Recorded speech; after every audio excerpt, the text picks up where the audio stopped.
This is San Diego News Daily. I'm Dana Williams. Let's get right into your top local stories. First up, if you're catching a flight anytime soon, be prepared for what could be a real mess at the airport. As the government shutdown looms on, the FAA announced plans to cut 10% of flights starting tomorrow at 40 major airports to manage its limited staffing. NBC7's Nicole Gomez spoke to flyers getting ready to take off this morning from here in town, San Diego International.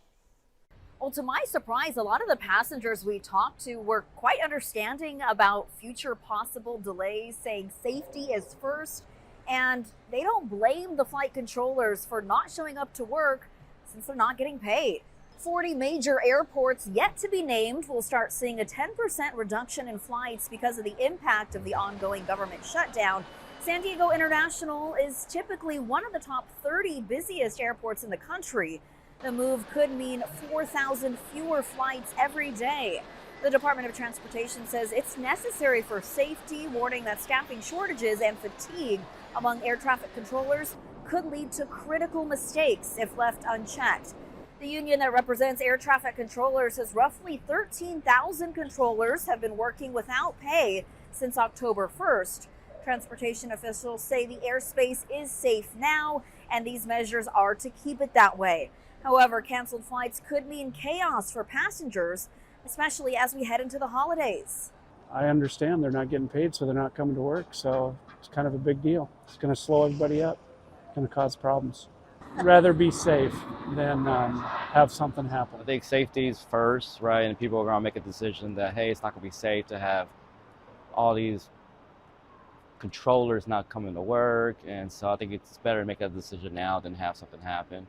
Ultimately, I think the big issue is to get everybody back to work, right? Actually get everybody paid. We reached out to San Diego International for comment, and so far they have not responded. Reporting from Terminal 1, Nicole Gomez, NBC7.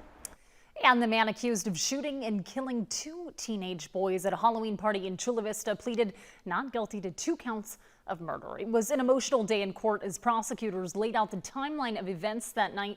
18-year-old David Garcia is accused of firing 1 round in the air during a fight, then shooting 15-year-old Kane Roldan and 17-year-old Elias Yanez when a separate fight broke out also at that party. If convicted on all charges, Garcia faces life in prison. And in the meantime, the community is coming together to host several fundraisers for the families of those victims. A hit-and-run driver killed a woman on a curb sitting next to her wheelchair. This was in Ocean Beach on Santa Monica Avenue Tuesday afternoon. Photos of the homeless victim, known by many in the community only by her first name, Tracy, are now circulating the area. Police say the driver is now in custody. A witness says the 24-year-old driver abandoned his truck and ran west down the street, but then returned to the scene. Police say he was charged with hit and run, resulting in serious injury or in death. And today, we're learning the Padres have hired former pitcher Craig Stammen as their new manager. The team made the announcement on their Instagram account, saying they hired the 41-year-old to a 3-year contract. Stammen pitched in the majors for 12 seasons, including from 2017 to 2022 with the Padres. He retired in 2023 and has been a special assistant in the player development department for the last 2 years. Meteorologist Angelica Campos joins us now with a look at the live forecast. Angelica. Hi, Dana. It's a beautiful afternoon. Temperatures trending slightly below the average by 3 to 4 degrees. Tomorrow, it is going to be 5 to 10 degrees warmer. So we're going to flip that as we get into the weekend with warmer temperatures and mild conditions lasting until Monday. This afternoon, partly cloudy near the coast, cloudy at 5 and staying cloudy through the overnight hours. Inland valleys will stay nice and sunny for the next few hours. By 5 also becoming partly cloudy with temperatures dropping to 61 degrees. And then we head into the overnight hours, partly cloudy skies near the coast, upper 50s here inland. We'll average in the mid-50s. A cool night in the mountains, 54 degrees, 64 under clear skies in our deserts with temperatures right around 64. We're going to see that warm up starting tomorrow, continuing into the weekend. And by Monday, some parts of the county could even set a few records. We're still tracking those astronomical tides. We have low tide this afternoon at 3:47. If you want to check out the tide pools, the water temperature between 62 and 67. But we do have some big swells during the high tide, and we're expecting that again for tomorrow. Dana? Angelica, thanks so much. The city of Encinitas invested in a safety project to keep cyclists safe on the road, but now it wants to spend millions more to redo it. You count on the NBC7 team to kick off your day I'm Stephen Luke alongside Marianne Kushi. and help prepare you for the unexpected. So weather alert this morning. You count on updates on the big stories in our community This is a story we have been covering for weeks now. and seeing their impact on your life. Tariffs are a major issue for San Diego. This is going to impact me directly. You count on solutions for the day ahead And we have lots to tell you about. because you need to make the most of your mornings. This is coverage you count on, only on NBC7. This is San Diego News Daily. I'm Dana Williams. Welcome back. The city of Encinitas spent millions to improve safety along a busy stretch of Santa Fe Drive, and now they're planning to spend millions more to actually redo it. We're talking about the part that runs right by San Diego Academy between Nardo Road and Bonita Drive. NBC7's Audra Stafford has the latest. A lot of people have told us that they say that these traffic lanes that you see here, they're only 10 feet wide, and they say that's just too narrow. In addition to that, all along here you have these angled parking spaces and you have to back into them. So you kind of have to pull forward and then back into the space. People say that that just makes things more congested and unsafe, especially right before and after school when you have a lot of traffic in this area.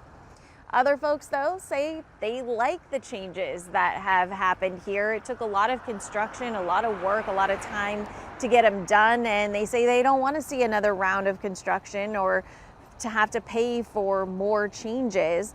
Last night, after hearing from people on both sides of the issue, the City Council voted in favor of a plan to change the configuration here along Santa Fe Drive by widening the road by a foot and replacing the angled back-in parking with parallel parking spaces. State Senator Catherine Blakespear worked on the project during her time as mayor of Encinitas, and she allocated $3 million from the state budget to go toward these improvements. She says changing them is a waste of money. The plan that now has been built was that came from the traffic engineers. It wasn't something that just seemed like a good idea. It is actually based on what does the data show is the way to make a road safer for all users, so all modalities. For the city council to be taking out major portions of it, it's a complete waste of public money, and it also goes backward on the goals that we have to promote safer mobility in the city of Encinitas. There's still a lot of specifics that have to be worked out before any construction would begin again here on Santa Fe Drive. This will have to go back to the council at least a couple more times to work out all those specifics, how much it's going to cost exactly. It could cost more than $3 million to make the changes here. So again, all of that still to be worked out before any work will actually begin here in Encinitas. I'm Audra Stafford, NBC7. Our meteorologist Angelica Campos will have a look at your weather right after this. NBC7 and Telemundo 20. Weather coverage you count on. You count on accuracy. The winds are going to be increasing. You count on these experts. Take a look here at our future weather. In 2 languages. Más de 3 pulgadas de precipitación. You count on innovative tech. We look at our first alert Doppler radar. From a team you depend on. Dry conditions to round out this week. You count on early warnings. Because we had pretty significant rain. Because you know every second counts. It just kept getting worse and worse. This is First Alert Weather. This is coverage you count on. Only on NBC7 and Telemundo 20. A beautiful afternoon here in San Diego. High pressure is going to be in charge and actually getting stronger tomorrow. That's why temperatures will be warming up. It'll stay in charge through the beginning of next week. So Saturday, Sunday, and Monday, we're going to be trending warmer than average. And then as we look to the north, we see a couple of storm systems. By next week, we'll be looking at the potential for some wet weather moving into California on Wednesday. Our chances, it's varied for the last couple of days, and that could continue to change. So the timing now is starting to push a little bit later in the week, Thursday, Friday, maybe even into Saturday with our chances for wet weather.